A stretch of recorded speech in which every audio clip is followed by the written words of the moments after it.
Hai, berjumpa lagi dengan saya. Di video kali ini saya akan berbagi buku digital yang biasa saya gunakan untuk mempelajari bahasa Arab. Dan buku itu saya sudah masukkan di deskripsi video. Silakan Anda download, semoga bisa meningkatkan kompetensi Anda dalam mempelajari bahasa Arab. Jadi bukunya berjudul Al-Mu'jamul Mawsu'i, Kamus Pintar, li Ta'biril Istilahi, untuk tentang idiom. Jadi idiom itu merupakan istilah yang sudah biasa digunakan oleh orang-orang yang tidak bisa diterjemahkan secara perkata. Misalnya ketika Anda ingin mengutarakan sesuatu yang secara tidak langsung, misalnya Anda mengatakan, saya ingin ke belakang, ke kamar kecil. Orang sudah tahu bahwa yang Anda maksud ialah WC. Ketika Anda ingin mengatakan seseorang yang sudah berkeluarga, Anda katakan rumah tangga. Jadi tidak bisa dipahami bahwa yang dimaksud ialah rumah yang ada tangga di dalamnya. Bukan, tetapi yang dimaksud ialah orang yang sudah berkeluarga, rumah tangga. Nah, begitupun dalam bahasa Arab, ada istilah-istilah seperti itu yang sudah tidak bisa diterjemahkan secara perkata. Fil lughatil Arabiyyah, dalam bahasa Arab. Nah, pengarangnya ialah Al-Ustadz Ad-Doktor Muhammad Daud. Nah, Al-Ustadz Ad-Doktor. Al-Ustadz kalau di perguruan tinggi Timur Tengah itu sebagai gelar tertinggi atau jabatan fungsional tertinggi untuk seseorang dosen, ya, yang artinya profesor. Nah, kalau di sini kan istilah ustadz itu kan orang yang baru belajar kupiah saja sudah disebut ustadz, atau baru belajar agama sudah disebut ustadz.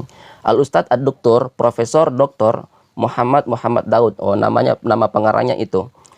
Wa fariqu amali ma'ah, dan pihak yang ikut terlibat bersamanya. Jadi bukan cuma dia yang menulisnya, tetapi juga ada orang-orang yang membantu untuk menyelesaikan tulisan itu.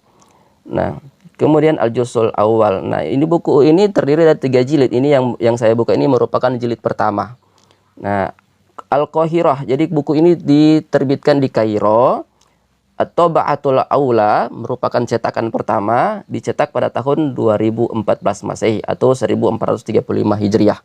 Nah, untuk melihat bagaimana isi dalamnya buku itu, kita akan lihat. Jangan lupa subscribe channel ini supaya saya bisa semangat lagi untuk meningkatkan video-video lagi yang bisa bermanfaat bagi teman-teman.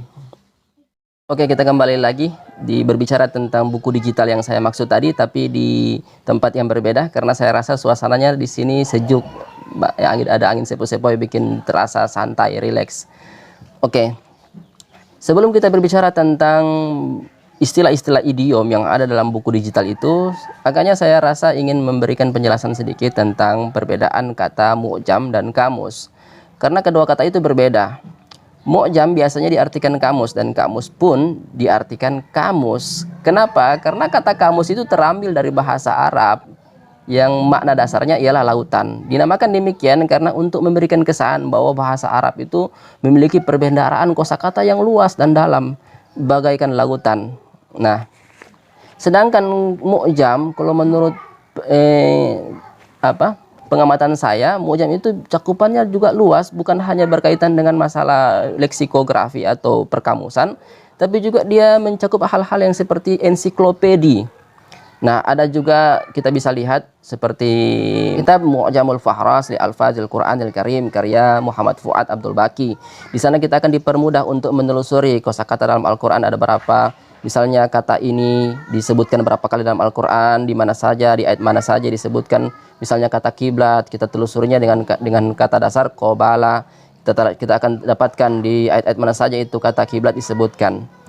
Begitupun ada Mu'jamul Fahras li Al-Fadhil Hadithin Nabawi karya Aja Wengsing yang merupakan tokoh orientalis. Di sana kita akan dipermudah untuk mencari atau menelusuri hadis-hadis yang kita akan telusuri, misalnya berdasarkan kosakata ini. Misalnya kata kiblat, kembali lagi dari kata terambil dari kata qobala. Nah, kita akan temukan istilah kiblat itu disebutkan di hadis-hadis mana saja.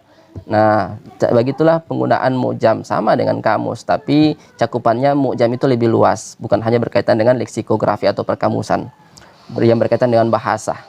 Oke?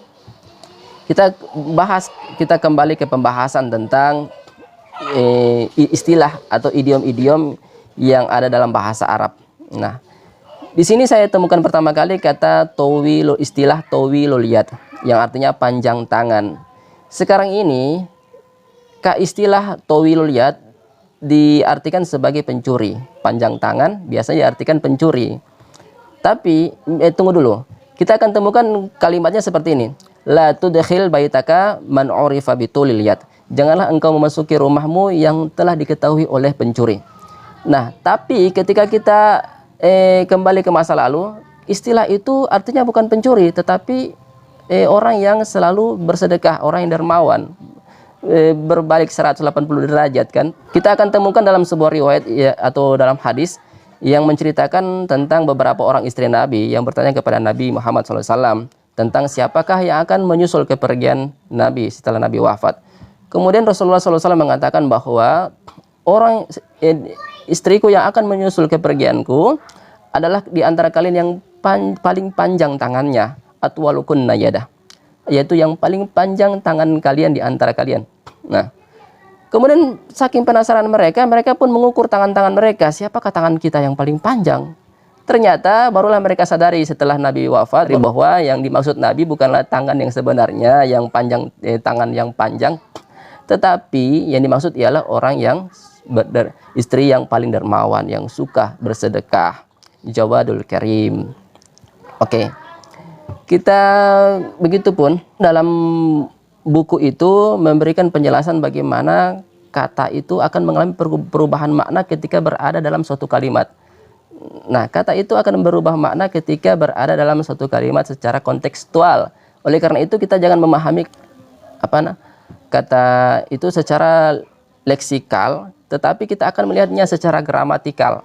Nah, misalnya begini. Kita lihat ya. Misalnya doraba ala yadi. Doraba ala yadi, memukul tangannya.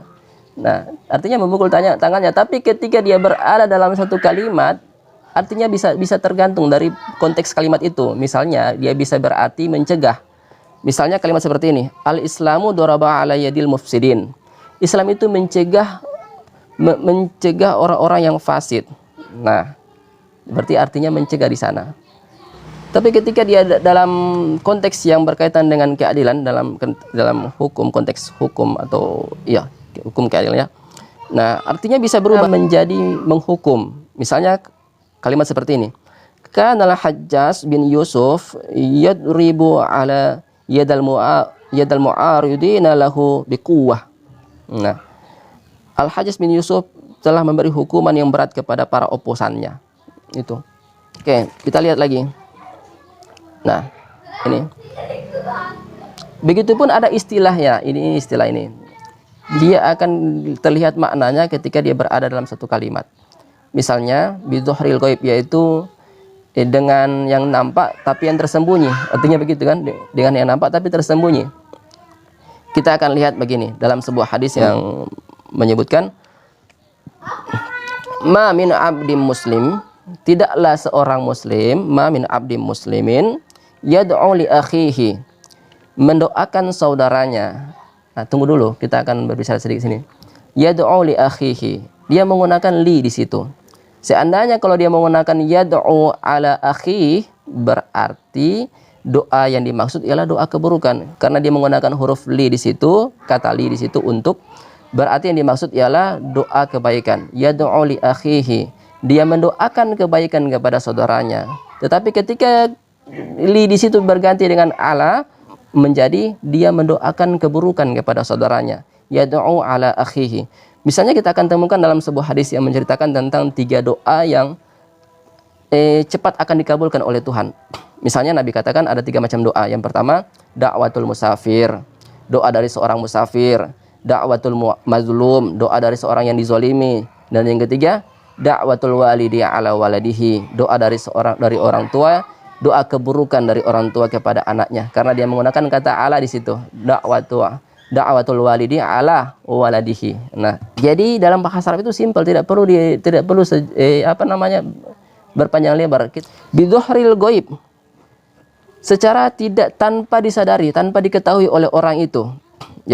Jadi dia mendoakan kebaikan kepada saudaranya itu tanpa diketahui oleh orang yang dia doakan.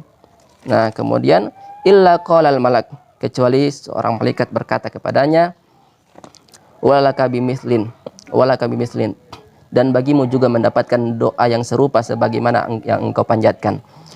Jadi itu dulu yang bisa saya tampilkan di kalau ada istilah-istilah lain nanti insya Allah akan saya memberikan lagi di video-video yang akan datang, atau saya akan berbicara tentang bagaimana cara cepat membaca teks-teks Arab yang biasanya ketika kita membaca teks Arab kita akan kesulitan karena dalam teks Arab itu tidak ada syakalnya kan, kita akan sulit membaca kalau kecuali membaca Al-Quran karena sudah ada cakalnya. Semoga bisa bermanfaat apa yang sudah saya sajikan ini. Silakan Anda download buku yang sudah saya masukkan di deskripsi video. See you next time. Ma'assalamah. Sampai jumpa. Wassalamualaikum.